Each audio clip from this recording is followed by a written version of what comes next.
군포가 군산하고 목포 사이에 있다. 믿을만 하잖아요. 군산하고 목포 하니까 군포. 근데 군산에도 군산 번영로교회가 있습니다. 저희 군포 모임도 이름을 얼마 전에 바꿨는데 이제 길 이름이 번영로교회. 그래서 번영하지 않은 의미로 이제 번영로교회 했는데 가끔 헷갈리는 분들이 있더라고요. 어제 밤에도 저에게 방문하겠다는 한정재님 늦게 전화했었는데 자꾸 이름을 몇 번이고 헷갈리는 거예요. 뭐 군산 번영로교회라고 했다, 군포교회라고 했다. 이렇게 말씀을 함께 나눌 수 있는 기회를 주신 것에 대해서 감사를 드립니다.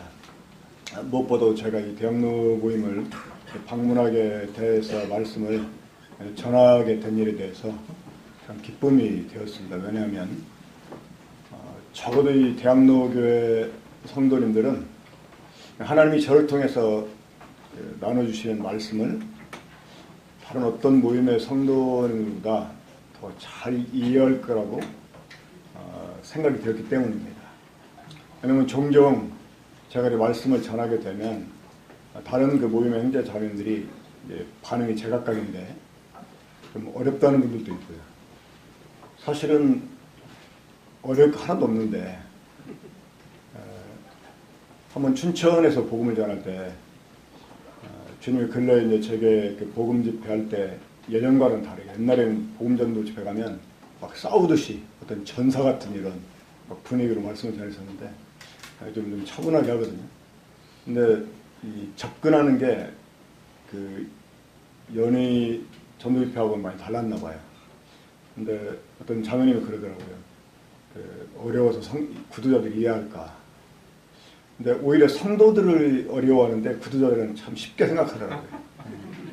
지난 주에도 제가 장로교회 주일날 방문해서 주일날 하루에 3번 전도회를 했습니다. 그때 한국말도 능숙하지 못한 이 조선족 청년화가 참석을 했는데 구원을 받았어요. 지금 이제 군포로 나오는데 저한테 그러더라고요. 말씀은 너무나 쉬웠대요. 말씀은 너무나 이해가 잘 됐대요. 그러니까 아마 이 선입관을 가지고 들으니까 자기가 그동안 선입관적으로 갖고 있던 이 말씀과 충돌이 되니까 어려워하는 것 같아요, 성도들이요. 근데 이 백지 상태에서 들으면 너무나 쉬운 거예요. 사실 하나님의 말씀 자체가 쉬우니까. 하지만 이 대학로교회 형제 자매들은 그 어떤 다른 모임의 형제 자매들보다도 말씀을 객관적으로, 탁월한 교사들도 있고 그래서 객관적으로 말씀을 그동안 들어왔기 때문에 오늘 제가 나누는 말씀을 잘 이해할 거라고 생각을 합니다. 먼저 하나님의 말씀을 읽고 말씀 나누겠습니다. 요한일서 3장 1절, 2절, 2절만 보겠습니다. 3절까지 보겠습니다. 보라, 하나님께서 어떠한 사랑을 우리에게 베푸사 하나님의 자녀를 일컬음을 받게 하시는가. 우리가 그라도다. 그러므로 세상이 우리를 알지 못하면 그를 알지 못함이라. 사랑하는 자들아, 우리가 지금은 하나님의 자녀라. 장래 어떻게 될지는 아직 나타나지 않았으나 그가 나타나시면 우리가 그와 같을 줄을 아는 것은 그의 참모습 그대로 볼 것이기 때문이니 주를 향하여 이 소망을 가진 자마다 그의 깨끗하신 것 같이 자기를 깨끗하게 하느니라. 특별히 2절 말씀을 제가 다시 한번 읽겠습니다. 사랑하는 자들아, 사랑하는 여러분,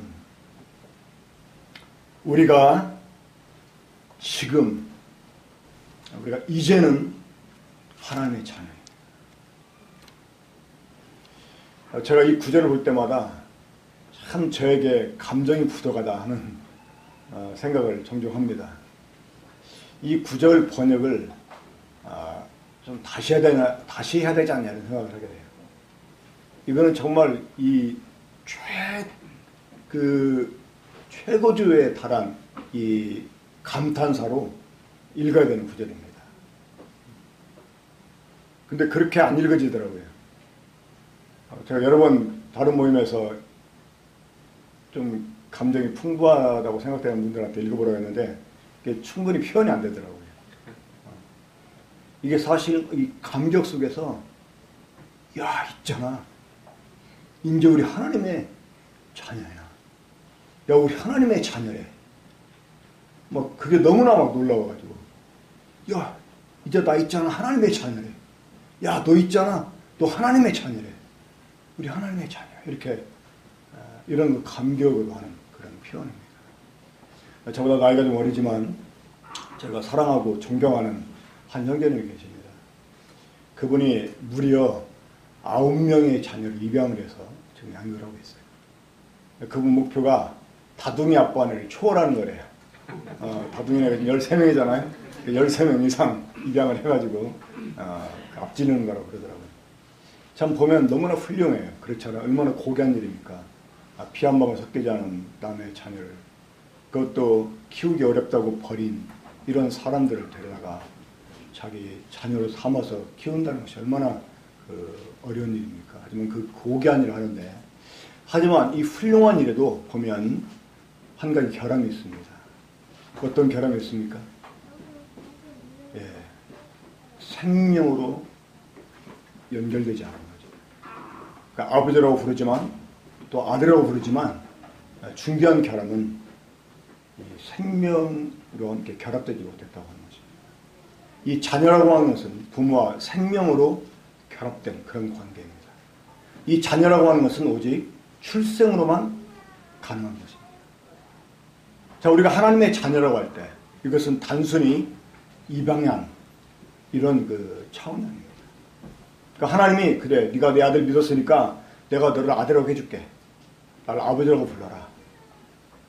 해서 우리가 하나님을 아버지라고 부르고 하나님의 자녀라고 말하는 것이 아닙니다. 이 하나님의 자녀라고 할 때 이것은 하나님께로부터 태어나자면 안 되는 것입니다. 이 하나님께로부터 출생하자면 안 되는 것입니다. 그래서 오늘 말씀을 이 말씀 제목을 이렇게 잡았습니다. 하나님께로부터 나다. 감격으로 알다. 자, 우리가 하나님의 자녀인 걸 잘 압니다. 하지만 우리가 정말 어떻게 하나님의 자녀라 일컬음을 받게 됐는지를 안다면 감격치 않을 수가 없어요. 이 사실을 묵상할 때마다 저는 자주 온몸에 막 닭살이 돋아요. 언니가 이제 잠자리에 누웠는데 이 사실을 생각하는데 막 온몸이 막 전율이 일어나면서 잠을 잘 수가 없는 거예요. 잠자기 전에 이런 감격 속에 자주 빠지다 보면 오히려 불면증에 걸릴 수가 있더라고요. 자, 우리 함께 요한복음 1장 12절 13절 말씀 보겠습니다. 요한복음 1장 12절 13절 우리 잘 아는 말씀이죠. 함께 읽겠습니다. 시작. 영접하는 자 곧 그 이름을 믿는 자들에게는 하나님의 자녀가 되는 권세를 주었으니 이는 혈통으로나 육정으로나 사람의 뜻으로 나지 아니하고 오직 하나님께로부터 난 자들이니라. 오직 하나님께로부터 난 자들이니라. 6장 40절 읽어보겠습니다. 6장 40절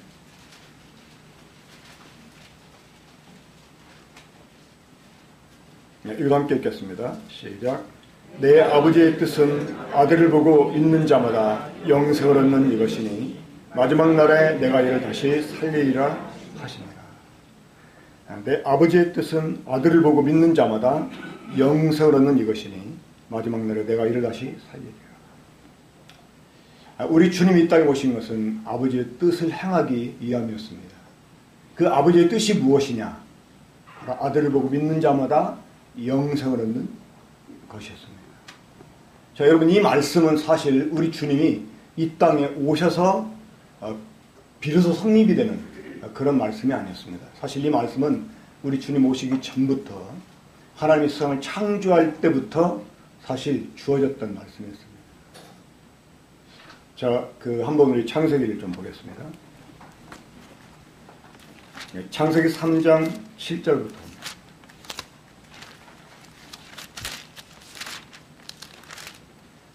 창세기 2장 7절부터. 여호와 하나님이 땅의 흙으로 사람을 지으시고 생기를 그 코에 불어넣으시니 사람이 생명이 되니라. 여호와 하나님이 동방에 대해 동산을 창설하시고 그 지으신 사람을 거기 두시니라. 여호와 하나님이 그 땅에서 보기 아름답고 먹기 좋은 나무가 나게 하시니 동산 가운데에는 생명나무와 선악을 알게 하는 나무도 있더라. 자, 하나님이 사람의 몸을 흙으로 주시고 사람 코에 이 하나님의 생명의 숨을 불어넣어 주심으로 인해서, 우리말 성경은 생명이 됐다 이렇게 번역해주고 있는데, 그 영어 성경을 보면 킹 제임스 여기 보면 living soul, 또 NIV는 living being 됐다라고 말합니다. 히브리 원문을 보면 그냥 생물이 됐다 이렇게, 살아있는 어떤 물체가 됐다는 말이죠. 그 NIV가 오히려 원어 영어로 보면 번역이 더 정확하고, 하지만 이 성경 전반에 흐르는 이 흐름을 보면 이 또 킹제임스역이 오히려 맞다고 생각이 듭니다. living soul. 그러니까 하나님이 사람의 몸을 흙으로 지으시고 이 생명의 숨으로 사람 속에 영을 지으셨습니다. 그러니까 하나님이 사람을 만드신 죄를 보면 두 가지입니다. 그렇죠? 땅의 흙과 하나님의 생명의 숨이었습니다. 그러니까 이렇게 몸과 영으로 지어진 사람을 가리켜서 살아있는 혼 혹은 살아있는 존재라고 말씀하고 있습니다. 자, 그런데 하나님이 사람을 이렇게 지으실 때 마이크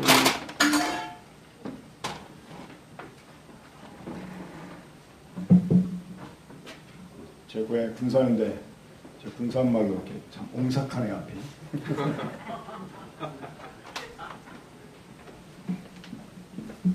자, 하나님이 사람의 몸을, 전 세계적으로 가장 그 유명한 사람 그림이죠. 자, 하나님은 사람의 몸을 흙으로 지으시고 코에 생길게 불어온 사람이 하는 게 됐는데, 이런 사람을 가리켜서 뭐라고 했냐, living soul 혹은 살아있는 혼 이렇게 말했습니다. 자, 살아있는 혼 혹은 존재. 자, 그러니까 이 살아있는 존재는 그냥 하나님이 최초에 만드신 사람 자체를 일컫는 말입니다. 그러니까 우리가 호언하면 눈에 보이지 않던 영혼을 생각하는데 그게 아니고 지어진 사람을 living soul 혹은 living being이라고 말했다고 합니다. 자, 하나님 이런 사람을 위해서 에덴 동산을 창설하시고 거기 사람들이 먹고 살 수 있는 각종 과일나무들 만들고, 특별히 동산 가운데, 자, 이 동산 가운데 하나님이 두 나무를 만들어 주십니다. 어떤 나무? 하나는 생명, 하나는, 자, 이 생명나무의 반대는 무슨 나무가 되겠습니까? 사실 이 나무가 죽음나무예요. 죽음나무. 근데 하나님이 이 죽음나무를 죽음나무라 하지 않고 별명을 주셨어요. 뭐라고? 선악을 알게 하는 나무. 자, 이 죄는, 죽음은 무엇의 결과로죠? 죄의 결과입니다. 그래서 이 죄가 무엇인지를 우리에게 알게 해주시고 별명을 주셨어요. 뭐라고? 선악을 알게 합니다. 자, 그럼 한번 물어보겠습니다. 이 생명나무와 선악을 알게 하는 이 두 나무 중에 어떤 나무가 더 중요한 나무로 생각이 되십니까? 생명나무. 그렇죠. 당연하죠. 근데 모르겠습니다. 이 대학로 교회에서는 어떨지 모르지만 우리 모임은 물론 뭐 교파도 마찬가지입니다만 이 생명나무에 대해서 거의 말하고 있지 않습니다. 분명히 누가 말하게도 이 둘 중에 하나 어떤 게 더 중요하냐? 어떤 나무가 중요해요? 당연히 생명나무입니다. 근데 생명나무에 대해서 별로 말하지 않아요. 그러니까 하나님이 따먹지만 하는 이 죽은 나무, 선악을 알게 하는 나무에 대해서 사람들이 많은 말을 해요. 또 많이 생각을 해요. 그 오스트리아에서 오신 어떤 한 교훈이 있었어요. 그분이 참 아주 험한 그런 인생 살았더라고요, 여자인데. 그러다가 이제 오스트리아에 가서 나름대로 예수님 만났다고 하고 이제 거기 교회를 다니는데 참 열심히 다니더라고요. 이제 그분이 이제 우연히 한국에 나오셔가지고 저희 교회에 오시게 됐는데 그분하고 함께 상담을 하는 도중에 나 또 그런 사람 처음 봤어요. 나름대로 성경을 많이 봤다고 하는데 이 에덴 동산 중앙에 두 개의 나무가 있다는 것을 모르더라고요. 그 생명나무가 있다는 사실을 모르더라고요. 그래서 내가 그랬습니다. 아, 하와이 후손이 확실히 다릅니다. 자, 하와가 마귀 유혹 받았을 때 뭐라고 말했습니까? 동산 중앙에 있는 나무는. 그렇죠?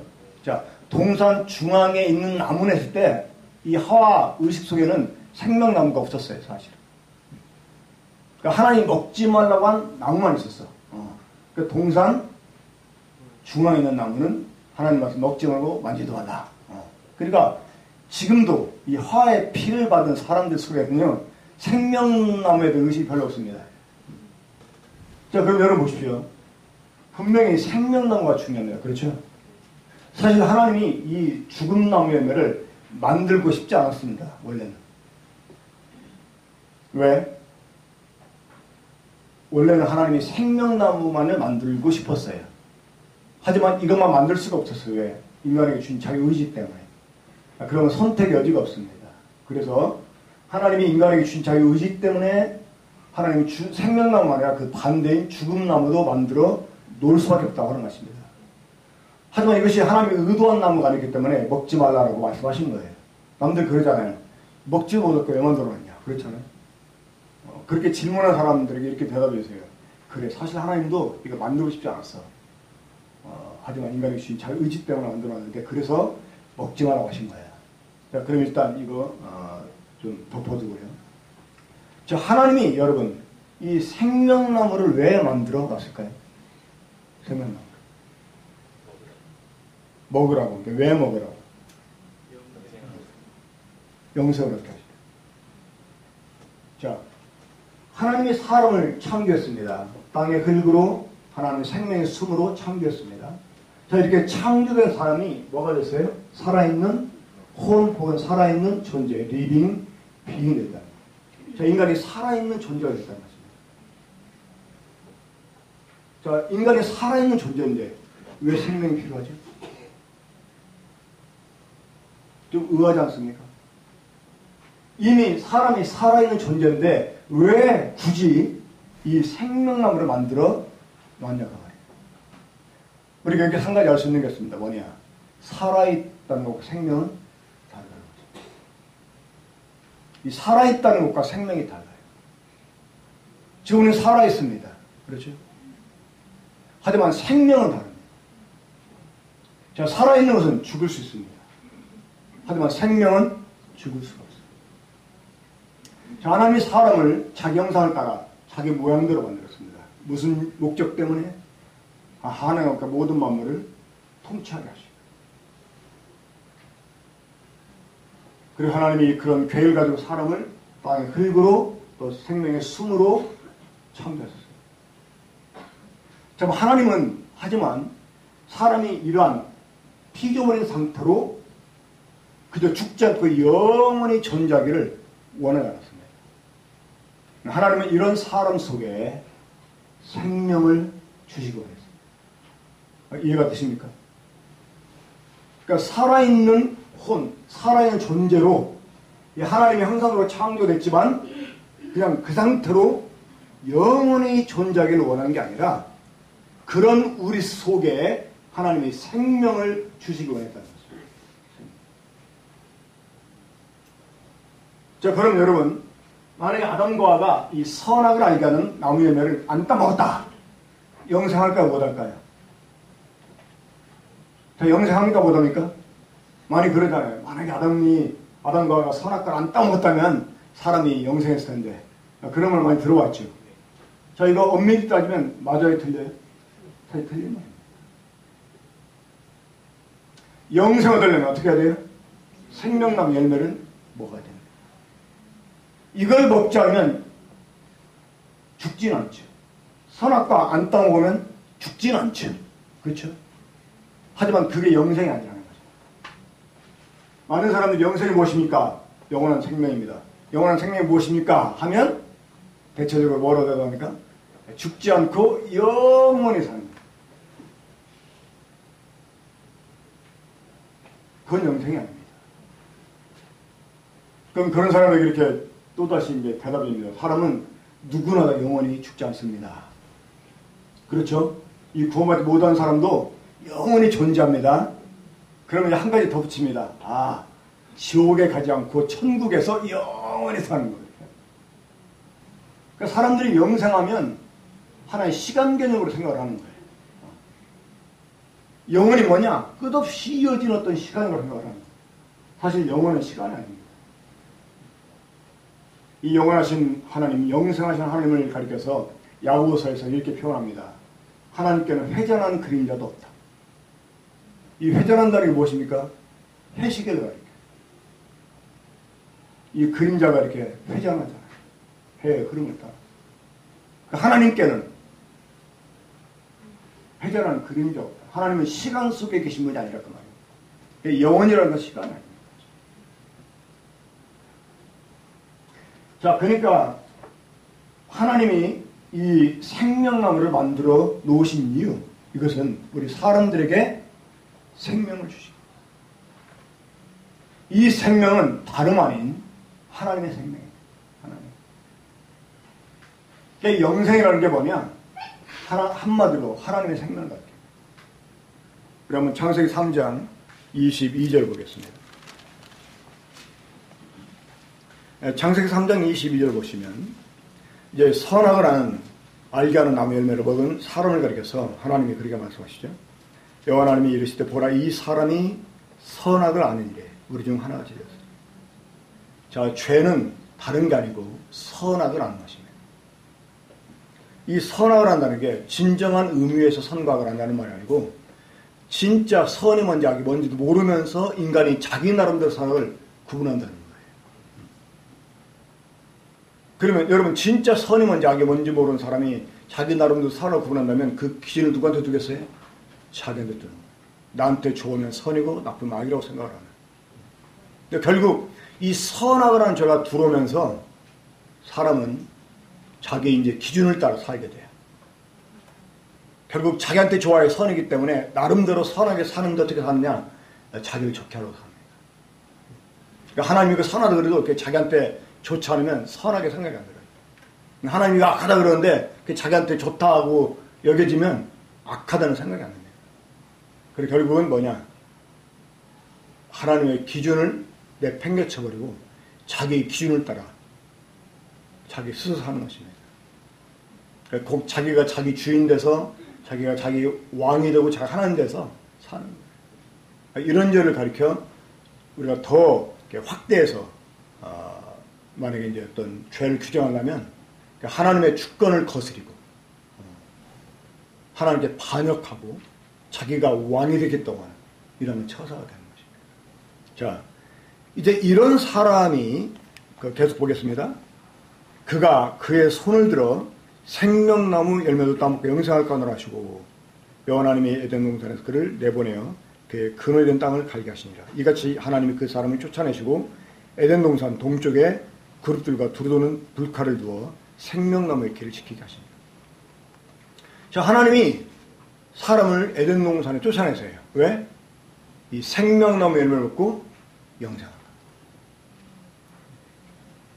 원래는 이 생명나무 열매를 먹고 영생하게 하려고 하나님이 이 생명나무를 만들어 놓으셨는데 이제는 이 생명나무 열매를 먹고 영생할까봐 쫓아냅니다.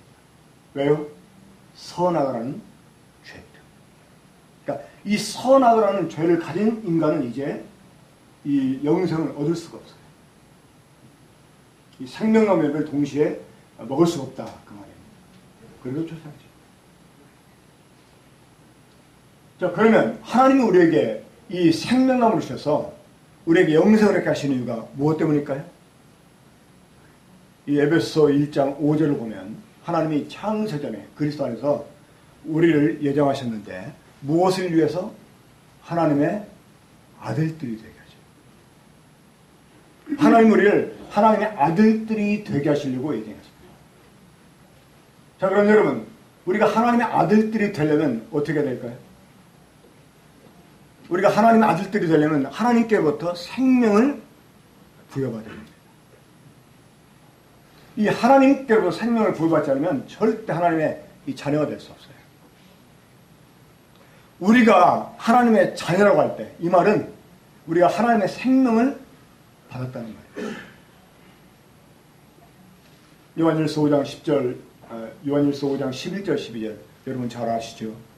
또 증거는 이것이니 하나님이 우리에게 무엇을 주신 것과 영생을 주신 것과 이 생명이 아들 안에 있는 이것입니다.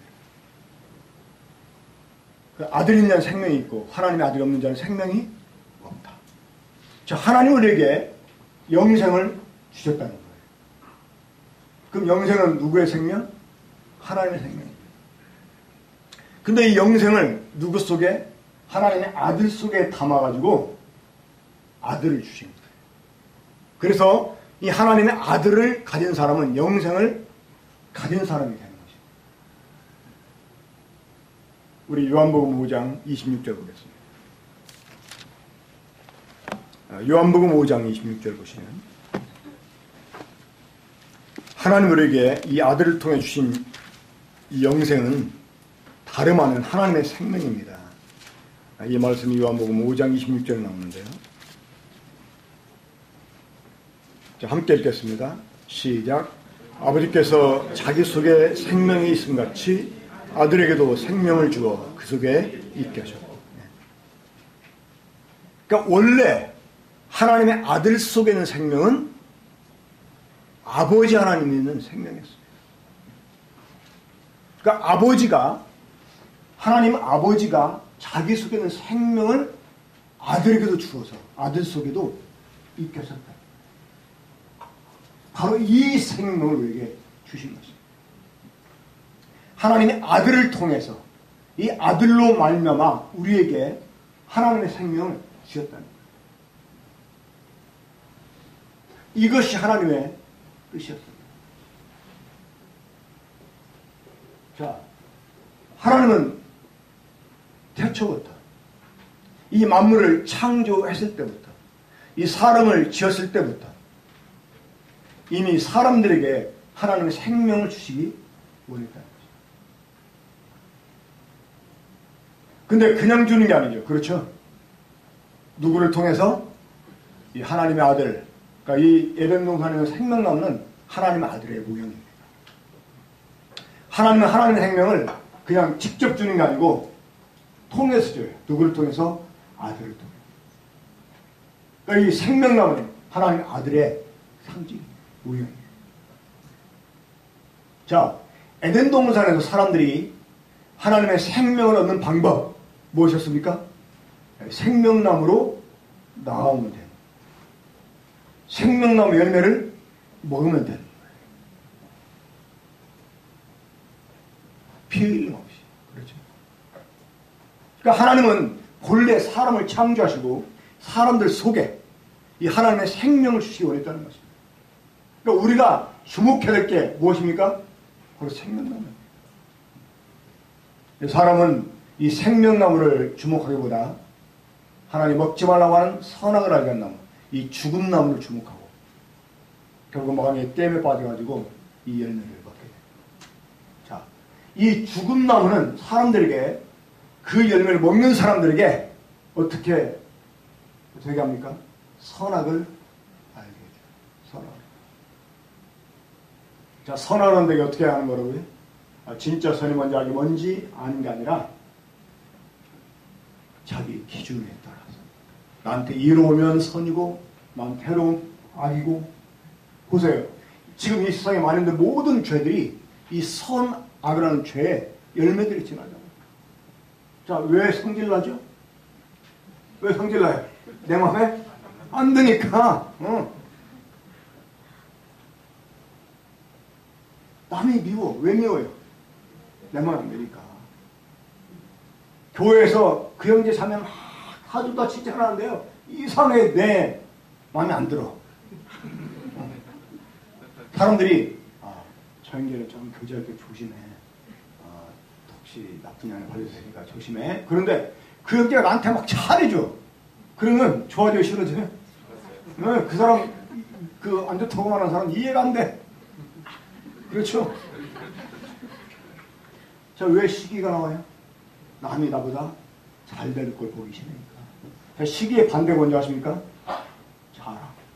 내가 남보다 잘 되면 나오는 거. 이 자랑질하는 사람 있잖아요.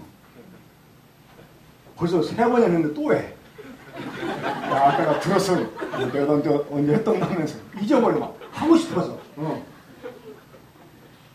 또, 쪼 있잖아. 야, 내가 너한테 얘기했던 거? 이러면서.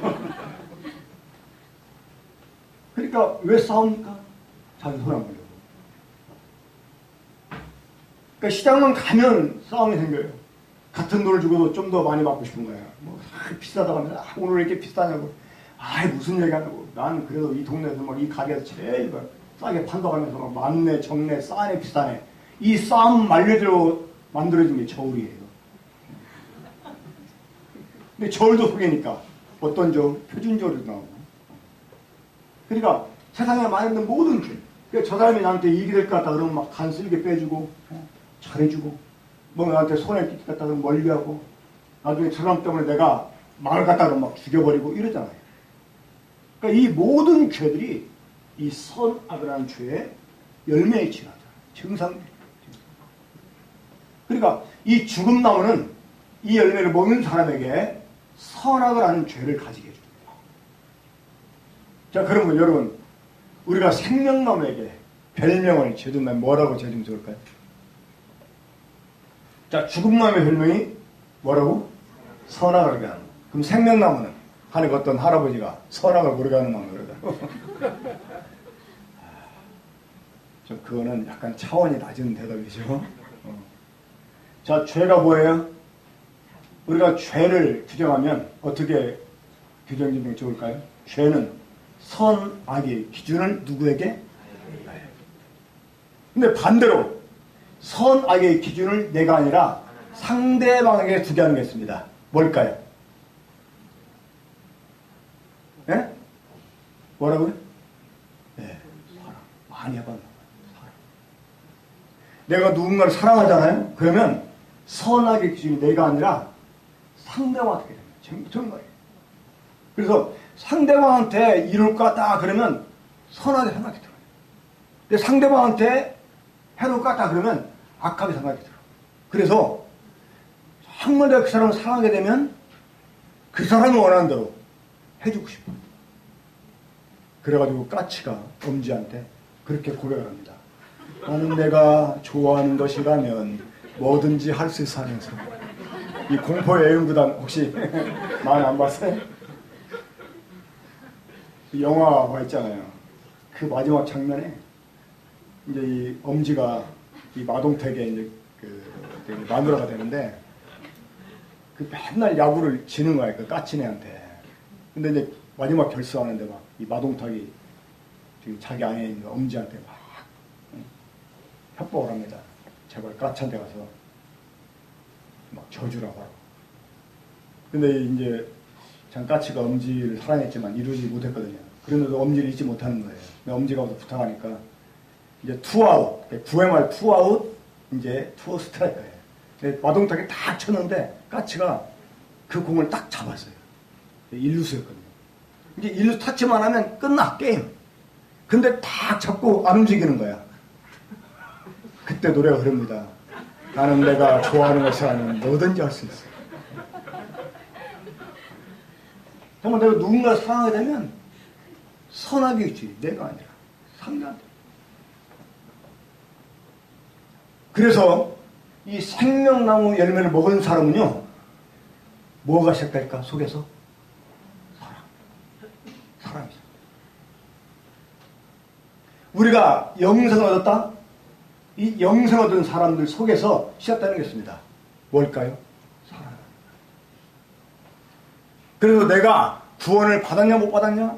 내가 영생 얻었냐 못 얻었냐? 내가 하나님의 생명을 얻었냐 못 얻었냐? 이거 어떻게 할 수 있느냐? 내 속에 사랑이 있는가 없는가? 이걸로 알 수 있어요. 이건 제 말이 아니고 우리 요한일서 3장 보겠습니다. 자, 요한일서 3장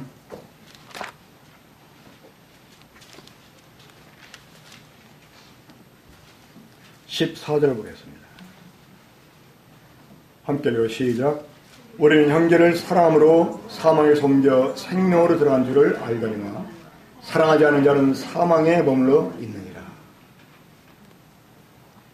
그러니까 우리가 어떻게 해서 사망에 섬겨 생명으로 들어간 줄 압니까? 형제를 사랑. 내 속에 하나님의 생명이 들어오면 그 생명이 나에게 사랑하게 해요. 이건 여러분 열매입니다. 그래서 아무 말 있잖아요. 재채기 하고 사랑은 숨길 수 없다는 거예요. 사랑은 표시하게 돼 있어요. 사랑. 자, 15절도 보면 그 형제를 미워하는 자보다 살인하는 자니 살인하는 자보다 영생이 그 속에 거하지 않은 것을 너희가 아는 거예요. 그러니까 내가 정말 하나님의 생명을 가진 사람인가? 이거는 다른 거 아니에요. 내 형제를 사랑하는 거. 베드로전서 1장 21절에 보면 너희가 진리를 순종함으로 너희 영혼을 깨끗하게 하여 거짓없이 형제를 사랑하기에 이르렀으니 이렇게 말씀합니다. 이 진리를 순종함으로 영혼이 깨끗하게 된 사람은 형제를 사랑하게 돼 있어요. 저희 장모님이 이 구원받기 전에 대단한 분이었습니다. 제가 만약 구원받지 못했으면 한국에서 꽤나 유명한 이 부흥강사를 했을 거예요. 또 원래 그런 부흥강사의 꿈이었거든요. 참 제가 복음 때문에 세상에서는 아주 별볼 일 없겠어. 저희 장모님은 이제 아주 젊었을 때 막 많은 병을 앓았다가 어떤 그 신유집회에 가서 치료를 받고 그때부터 이제 교회를 다니게 됐어요. 근데 희한하게 이 저희 장모님이 또 기도하면 병자가 나와요. 병자가 낫는 것만 아니야. 이건 무당 저리 가라요. 자기 딸이 딱 집에 들어오면 너 오늘 밖에서 박수한가지 하나 만났지? 알아요. 어떨 때는 그런데 우리 딸이 버스 내렸구나. 약구가 불치 나오는구나. 우차가 빛이 나오는구나. 문도 열어준대요. 이러니까 막 이 목사들이 우리 장모님 데려다가 도와달라고. 그래 가면 막 사람들이 모여. 근데 또 목사가 우리 장모님 때문에 쫓겨나. 왜? 딱 기도하는데 알아. 보니까 이 피아노 치는 이 반주한 아가씨를 목사가 건드렸네. 막 새벽에 막 딱 가서 회개하라고. 쫓겨났어요. 근데 이걸 또 우리 집사람이 닮아가지고요. 이 우리 집사람이 구원받기 전에 아주 참 대단했었어요. 이 한국에 복음서가 최초로 들을 때 이 복음서가 보급도 하고 청년 집회 막 인도도 하고 이랬거든요. 그 청년 집회 강사로 가서 내단데도 막 설교하고 그 막 또 죄를 잘 봐. 소위 투시라는 거 알아요? 투시? 딱 보면 죄를 알아. 전날 밤 남편 멱살 잡고 싸웠네. 사람들이 기가 엎어져요. 그런 장모의 그런 마누라 제가 데리고 부흥에 다녀봐. 또 막 틀도 딱 잡혔잖아. 지금 내가 살인을 빼서 할렐루야 하면서 사람들 엄청난 부흥이 될 거야. 그렇잖아요. 근데 이런 저희 장모님이 저희 집에 왔을 때 저희가 어머니 구원받아야 된다, 거듭나야 된다고 했거든. 우리 장모님이 자기 딸이라면 정말 아주 막 세상에 둘도 없는 사람처럼 알아요. 자기 딸이 기차활동 메모지다 그래도 믿는 사람이야. 예를 들면 저희 집사람이 여보 기차활동 메모지지 그러면 제가 무슨 소리 하고 있어. 기차활동이 동그랗지. 그 옆에 듣고 계시다가 아니요 기차활동 메모죠 이렇게 말하는 분이에요. 그럼 이제 우리 집사람이 자기가 이제 말하면서도 이게 아닌 것 같다 그랬는데 자기 어머니가 또 역성들면 그러던 이제 남편이 우선인가 봐요. 그럼 어머니가 핀잔을 엄마는 무슨 기차부터 내무져 동그랗지 그러면 그때서야 그래 사실은 동그랗지 이렇게 말하는 분이에요. 그런데 그때는 이분이 너무나 서운해가지고 이 자기 구원 못 받았다니까 너무나 서운해가지고 속으로 그럴 때 내가 너네 집에 다 쉬어놨다. 근데 우리는 돌아갔는데 고민하기 시작합니다. 근데 우리를 와서 보면 달라. 자기하고 달라요. 우리 교회를 보면 자기가 있는 교회하고 달라. 그때 옛날 그 관악교회가 노량길에 있을 때거든. 뭐가 다르냐? 우리들한테 사랑이 있다. 근데 자기도 그 사랑이 없다는 거야. 우리 어머니 무지무지하게 미워한 분 있어요. 누구냐? 자기 남편. 남편도 아니야. 그냥 마구야, 마구. 충청도로 마귀를 마구라고 하잖아. 마구. 어휴, 저놈 마구. 그러니까 남편이 사랑이 안 되는 거야. 거기에서 그분이 손을 들어. 내 속에 사랑이 없는 거 보니까 나는 정말 부모져요. 해가지고 복음을 다시 듣고 정말 그때서야 주님의 사랑을 알게 되면서 그 속에 사랑이 생겨요. 이 생명나무 별명은 무슨 나무? 사랑나무입니다. 죄는 뭐라고요? 선악의 기준을 나한테 두는 거고, 사랑은 선악의 기준을 상대에게 두는 거고. 이제 좀 사실은 이제 본 주제와 빗나가는데, 하나님이 본래 사람들에게 하나님의 생명을 주시기 위해서 이 생명을 얻게 하시려고 동산 중앙에, 자, 동산 중앙에는, 동산 가운데에는 이렇게 성경이 특별히 언급해주고 있습니다. 이게 뭐를 의미할까요? 중요하다는 거죠. 그렇죠? 동산 가운데에는 이게 중요하다. 우리 중요하다 밑줄 치잖아요. 이게 사실은 하나님이 이 부분에다가 밑줄 쳐준 거예요. 동산 가운데는 무슨 나무? 생명나무와 선악을 알게 하는 나무들이다. 근데 하나님이 이 선악을 알게 하는 나무 열매를 먹으라고 해서 먹지 말라고 했어요?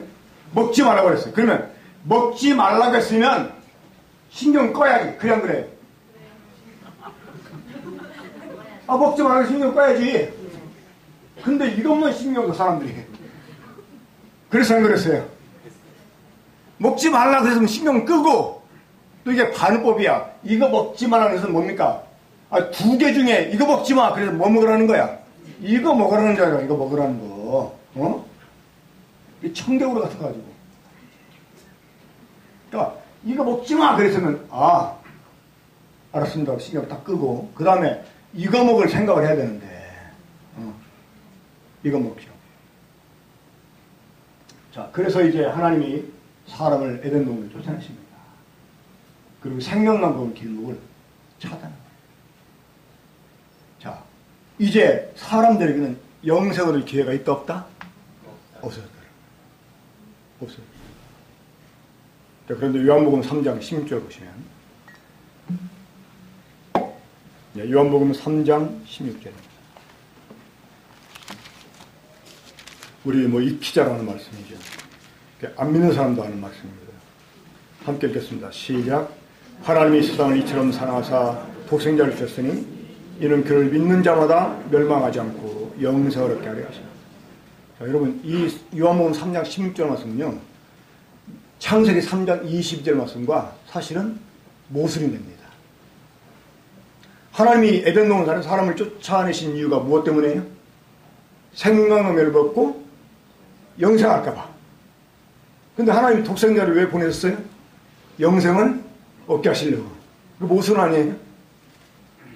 아니, 쫓아낼 때는 언제고? 그러니까 영생할까 봐 쫓아낼 때는 언제고 이제 와서 영생하더라고 독생자를 주셨다? 이거 모순 아니에요? 갑자기 내가 이렇게 말하니까 하나님을 모순 덩어리로 만들기는 싫고 대답이 곤란합니까?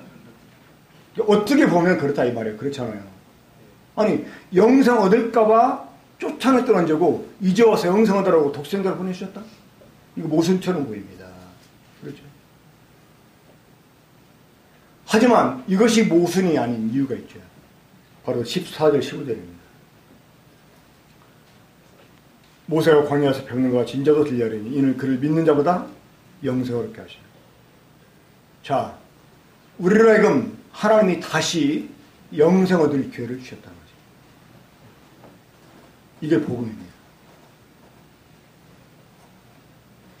그런데 사람이 영생하지 못하게 하려고 하나님이 동산에 쫓아내셨는데 무엇 때문에? 그들이 가진 죄 때문에. 그렇죠. 그러면 하나님 우리에게 영생을 주시려면 어떻게 해야 돼요? 먼저 죄의 문제를 해결해 주셔야 됩니다. 그래서 하나님의 아들이 곧 다시 말해 이 생명나무가 우리 같은 몸을 가지고 세상에 오신 거예요. 여러분, 사랑은 다른 게 사랑이 아닙니다. 하나님이 우리를 포기치 못하셔요. 하나님의 사랑이 뭐냐? 우리를 포기치 않았다는 거죠. 독생자를 주셨기 때문에 사랑이 아니고요. 사랑하셨기 때문에 독생자를 주셨어요. 우린 이미 영생의 길이 차단된 이런 사람들이에요. 우린 영생 얻을 기회를 이제 완전히 잃어버린 이런 사람들이에요. 근데 하나님이 이런 우리를 포기치 않았다는 거죠. 우리에게 영생을 주시려고 하는, 이 하나님의 생명을 주시려고 하는 이 계획을 하나님 결코 철회치 않았다는 것입니다. 이게 하나님의 사랑입니다. 그래서 어떻게 하든지 우리에게 하나님의 생명을 주시기 위해서 이 하나님의 생명을 가지고 있는, 이 하나님의 생명을 담고 있는 아들을 주셨다는 것입니다. 근데 그냥 주신 것이 아니에요. 이분이 오셔서 우리의 죄를 없이 하는 거죠. 모세가 광야에서 뱀을 든 것 같이 우리 주님이 들리셨어요. 저 모세가 광야에서의 뱀을 들었습니까? 하나님 원망한 죄 때문에 그들이 불뱀, 이 생김새가 붉고 작은 아주 맹렬한 돌을 가진 뱀이 있어요. 제가 그 뱀의 학명은 지금 기억하지 못하는데 그 뱀의 별명이 불뱀입니다. 왜? 정말 불 붙은 것처럼 붉게 보입니다. 근데 그 뱀에 물려 사람들이 죽어갑니다. 그 사람들을 하나님이 살게 하는 방법을 일러주셨죠. 구리로 뱀을 만들어서 장대에 달아. 왜요? 이 쳐다보는 자로 하여금 사이. 그러면 왜 하필이면 구리, 노실까요? 이 성전에 오면 거의 모든 도들이 다 그거를 있었어요. 그런데 유독 이 노수로 만든 기구들이 있었습니다. 바로 죄를 없이 하는 이 더러운 것을 씻어내는 그러한 기구들, 이것들이 노수로 되어 있었어요. 그래서 노수는 하나님의 심판을 상징합니다. 하나님이 구리로 뱀을 만들어라, 이 말씀은 하나님이 그 뱀을 심판했다는 거예요. 근데 하나님이 심판한 이 뱀을 어디에? 장대, 긴 나무에 달아라. 이 나무에 달렸다는 말은 무엇을 의미합니까? 하나님께 저주를 받았다는 거죠. 이 신명기 21장 22절 24절 보면 네가 만약 사람을 죽여 나무에 달거든 그 시체를 밤새도록 나무에 달아놓지 마라 그랬어요. 그날 장사를 했어요. 만약에 하나님께 저주받은 나무에 달려 죽인 자를 그 땅에 밤새도록 두게 되면 그 땅이 더러워진다는 거예요. 왜? 이는 나무에 달린 자마다 하나님께 저주를 받았기 때문에. 이 나무에 달려 죽였다는 말은 저주를 받았다는 거예요. 그러니까 이 뱀처럼 하나님이 이스라엘을 무리 죽게 한 원흉인 이 뱀을 하나님이 심판하시고 저주했다는 겁니다.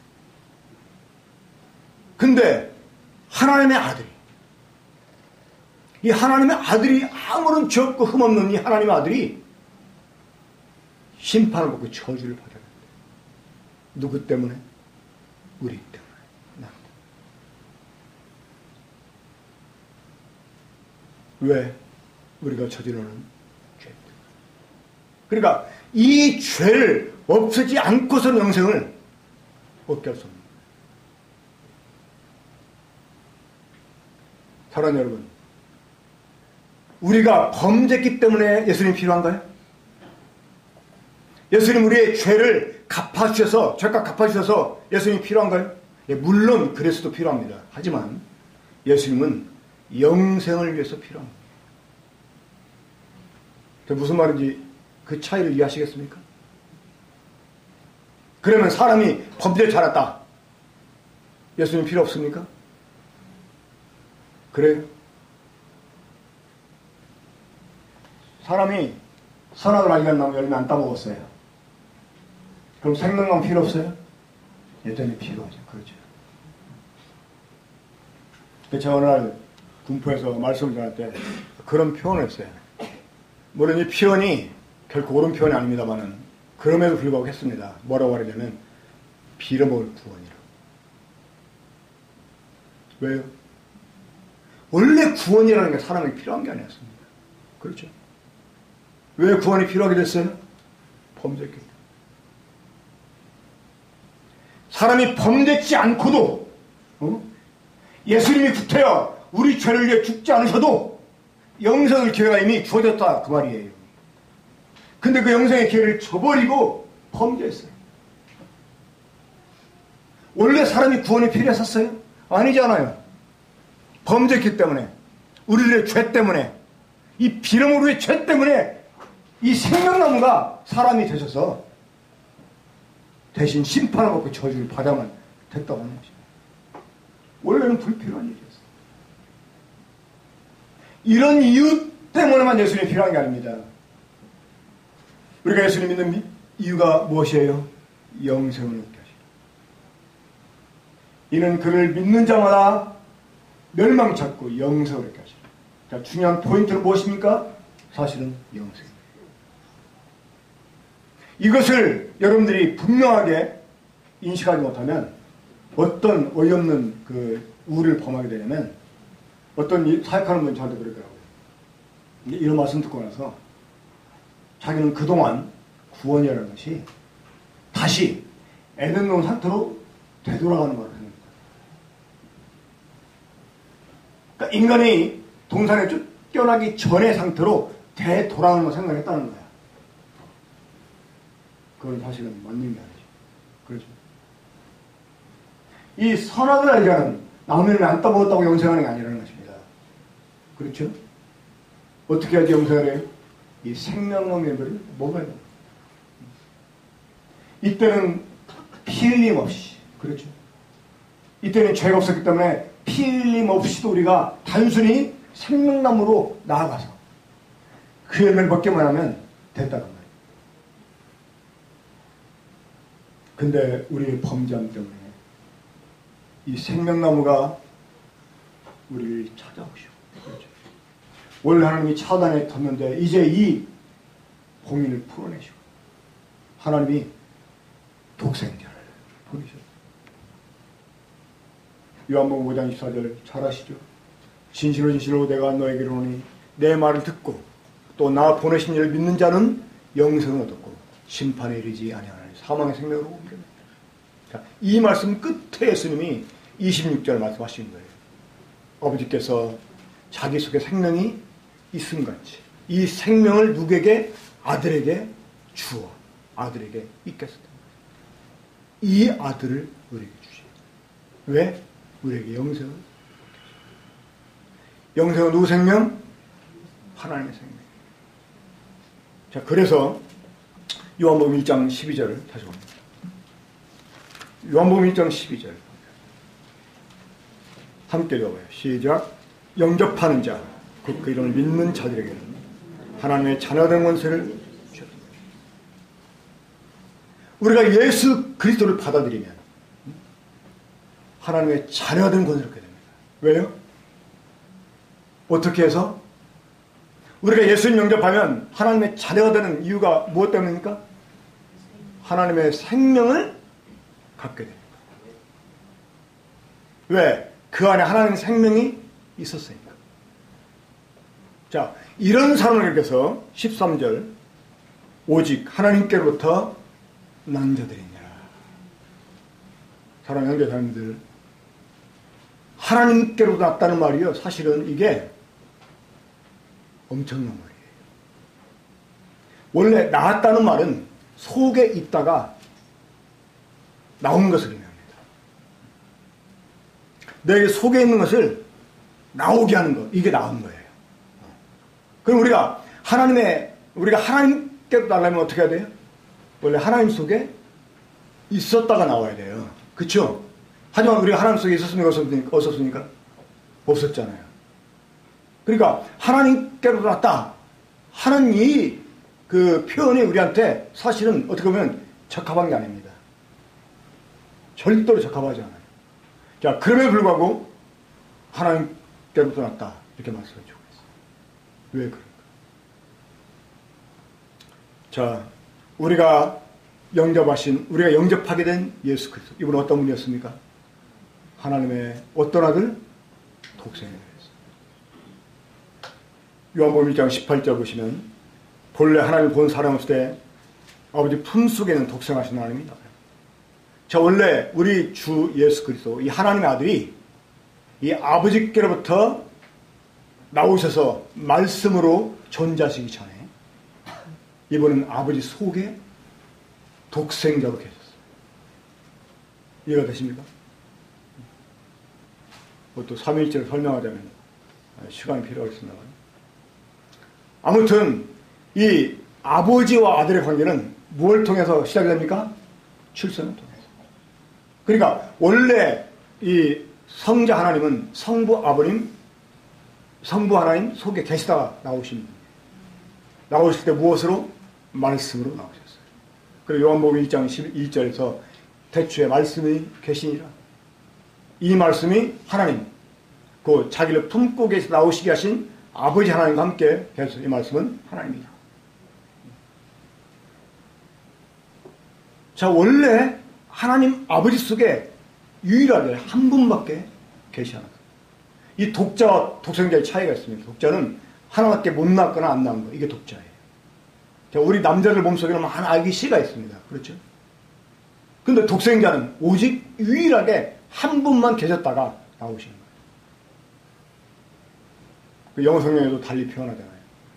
단순히 only son이 아니고 only begotten son이라고 표현하죠. 자, 하나님 속에 계시다가 나오신 분, 하나님의 독생자. 이분 속에 있는 아버지 하나님의 생명이 우리가 이 아들을 영접함으로 우리 속에 있게 되었다는 것입니다. 그래서 비록 우리가 하나님 아버지 속에 있다 나오지 않았지만 그 아버지 속에 계시다가 나오신 분 속에 있는 동일한 생명이 우리에게 주어졌기 때문에 우리가 하나님께로서 안자가 되었다라고 우리에게 말씀해 줍니다. 우리는 하나님께부터 우리 진짜 하나님의 자녀. 제가 말씀 서두에 옮겨서 쓰면은 이 사실을 깨닫고 나서 잠자리에 누웠는데 흙덩어리에 진화되는 데 속에 하나님의 생명이 들어가 있다고. 이게 감당이 안 되는 거예요. 하나님의 독생자 속에 주어진 생명, 이 아버지 하나님의 생명이 내 속에 있다. 그럼 믿겨지십니까? 이런 차원에서 사랑하는 자들아, 이제 우리 하나님의 자녀야.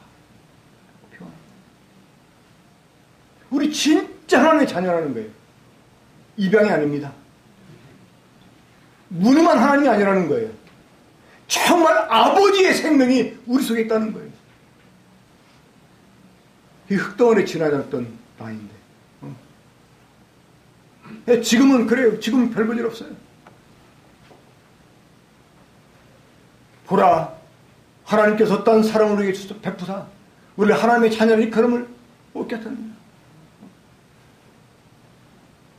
세상이 우리를 알지 못하면 그를 알지 못하고, 지금 우리가 하나님의 자녀인 거 아직 세상이 몰라요. 아직은 나타나지 않았어요. 미래의 모습이. 하지만 하나님 속에 있는 하나님의 생명, 이 생명이 지금 우리 속에 똑같이 있다는 것입니다. 똑같은 생명이 있다는 것입니다. 영생을 주셨다는 말은 하나님의 생명을 주셨다는 말이에요. 이걸 생각하면 정말 감격스럽잖아요. 온몸에 천율이 오늘 너무나 당연해요.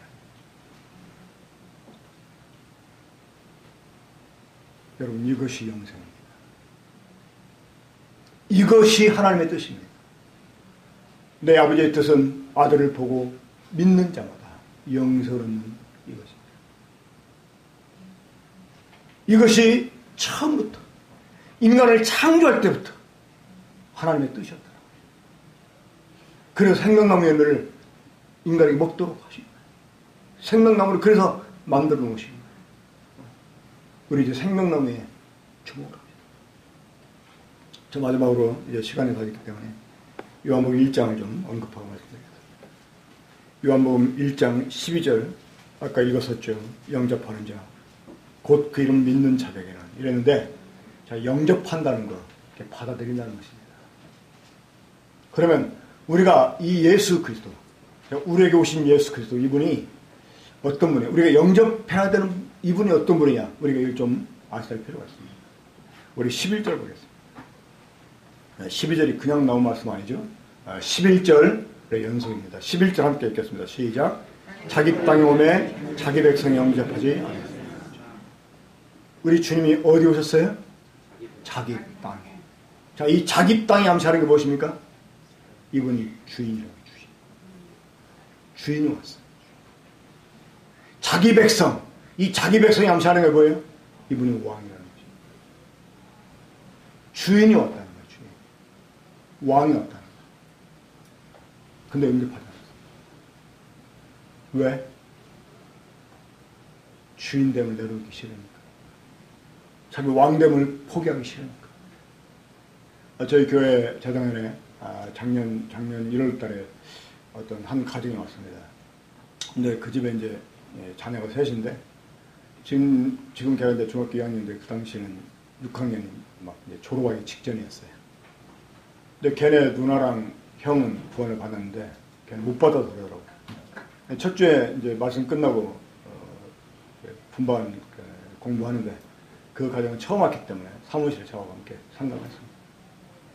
근데 제가 걔를 보고 그랬어요. 또 형하고 누나는 구원받은 구원 못 받았다며? 예, 그러더라고요. 또 못 받은 거야? 안 받은 거야? 내가 볼 때 성경 보면 하나님 나한테 구원 주셨다는데 야, 구원을 주셨는데도 네가 못 받은 거야? 네가 안 받은 거지. 깜짝 놀라더라고요. 너 왜 안 받았어? 너 왜 안 받았어? 그렇잖아요.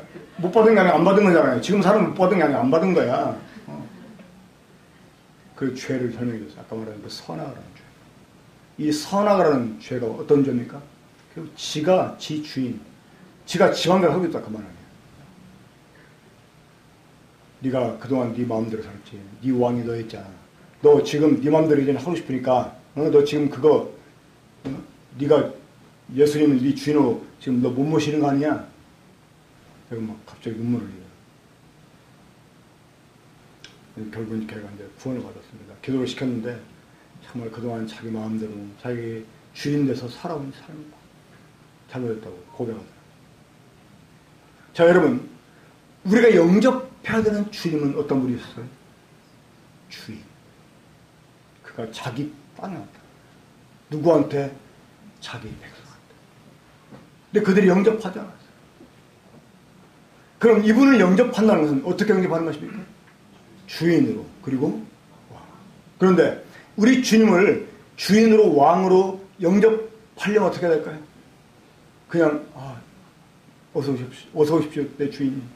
오, 왕이시 어서 오십시오. 이렇게 한다고 예수님이 고맙다고 들어와 주실까요? 한 번 빌라 캠프에 학생들 상담하는데 어떤 여학생 하나가 와가지고 저요 여기 캠프 오기 전에요 호남 학생 캠프 가서 예수님을 왕으로 영접했어요 그러더라고요. 근데 느낌이 이 구원받지 못한 것 같아요. 근데 저는 영접했다고 하니까 제가 그랬습니다. 내가 보니까 네가 예수님을 왕으로 영접한 것 같긴 하다. 근데 이웃나라 왕으로 영접한 것 같아. 국빈, 예수님을 국빈으로 영접한 거예요. 그러니까 예수님이 지금 내 안에 왕으로 계셔. 근데 내 왕은 아니야. 이해가 되세요? 너 솔직히 지금 네 주인 누구냐 그러고 대답 못해. 그러면 예수님을 내 주인 삼으려면 예수님을 나의 왕으로 영접하려면 어떻게 해야 될까요? 내 주인됨을 포기해야 돼요. 내 왕권을 포기해야 돼요. 그럼 어떻게 할 때 내 왕권이 포기가 될까요? 자각을 해야 돼요. 자기가 죄인임을 자각해요. 어떤 죄인임을. 그동안 하나님의 주권을 거부하고 하나님의 주인됨을 물러보고 내가 내 인생 내 마음대로 살아온 내가 내 주인 돼서 하나님처럼 살아온 이것이 얼마나 큰 죄였다는 사실을 인식하고 그 죄를 고백하는 것입니다.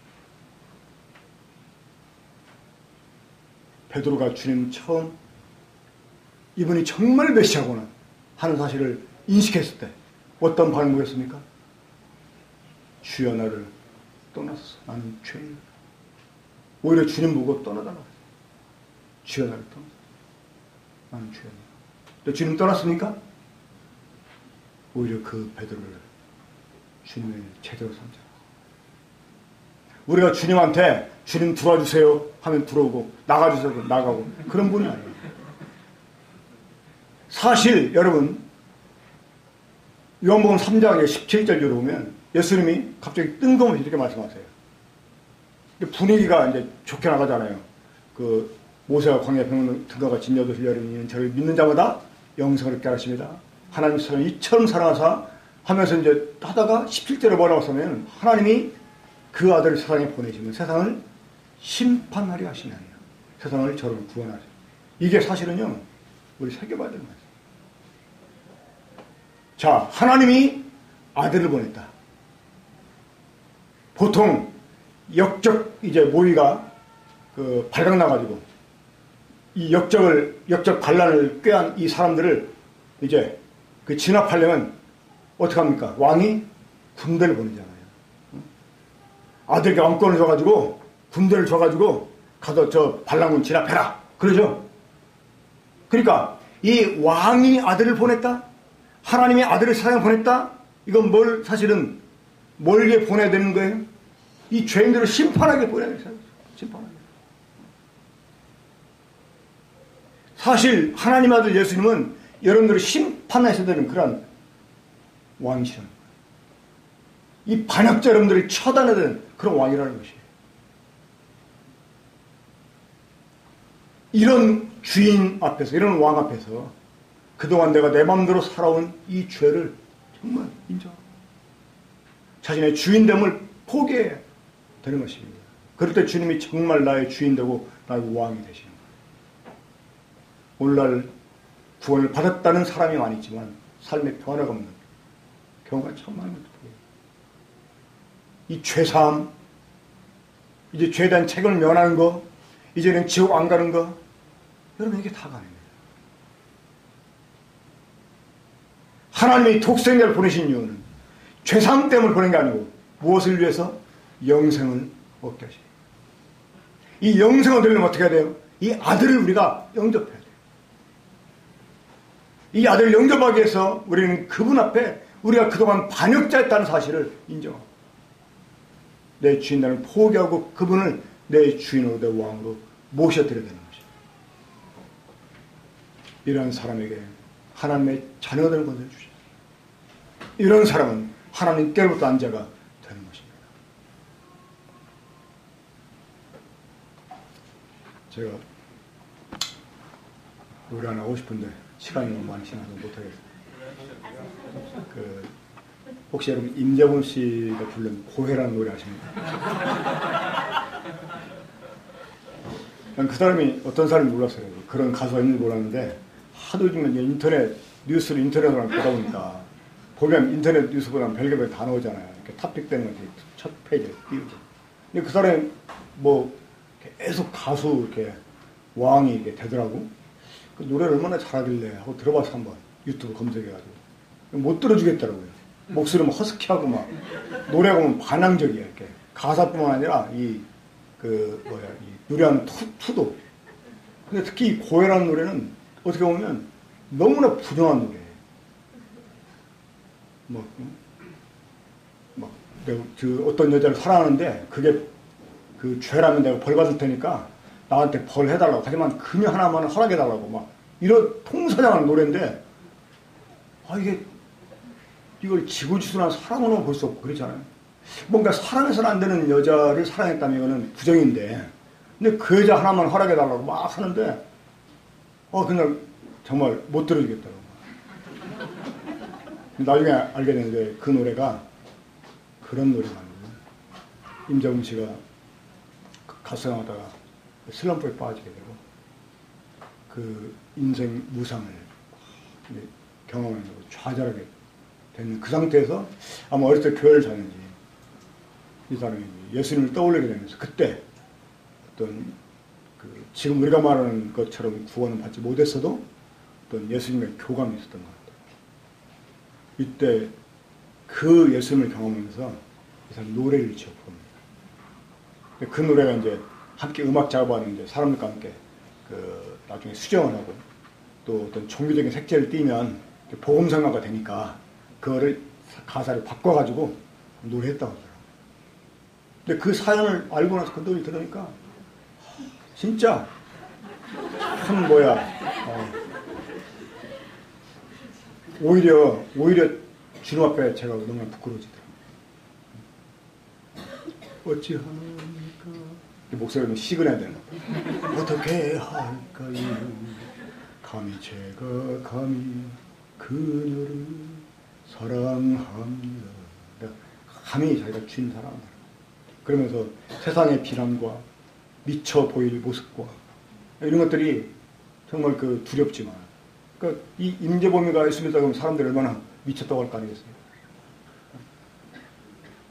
또 저 미쳤다고 할까 막.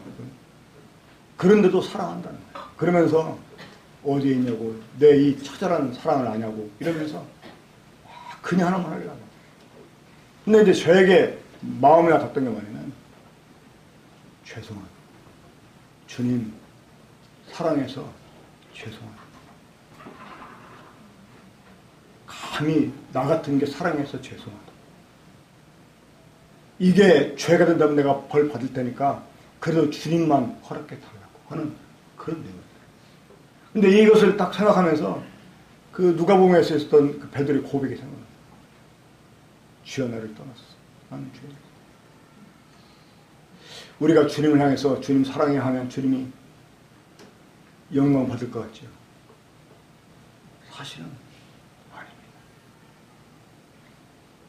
이건 주님한테 오히려 못 오게 될 수 있어요.